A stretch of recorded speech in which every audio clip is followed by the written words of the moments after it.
নির্বাচনী ফলাফল বাতিল চেয়ে এবং গ্যাজেট বাতিল চেয়ে তাপসের ওইকে যে বিজয়ী ঘোষণা করা হয়েছিল সেটি বাতিল চেয়ে আমরা আর্জি করেছি।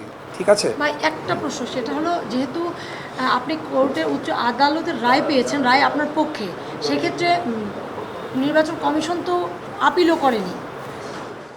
নির্বাচন কমিশন আপিল করেনি বা করবে কিনা এটা তাদের সিদ্ধান্ত, তারা সেই বিষয়ে করেছে কি সিসি মহোদয় কি আপনাকে বলেছেন? না না না ওনারা সেটা ওনাদের সিদ্ধান্ত তো আমাকে বলবে না, সেটা যখন ওনারা সিদ্ধান্ত নেবেন নিশ্চয়ই অফিসিয়ালি তখন আমাকে জানাবেন।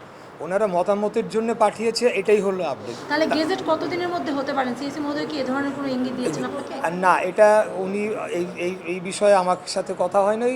আমি যতটুকু জানি যে রায়ের কপিতে লেখা আছে এটা কমিশনে পৌঁছানোর পরে 10 দিনের মধ্যে গ্যাজেটটি প্রকাশ করতে হবে এবং 15 তারিখে আমরা এই রায় যে ফাইলটি আমরা ইলেকশন কমিশনে জমা দিয়েছিলাম। তো আপনারা বাকিটা হিসাব করলেন। Thank you.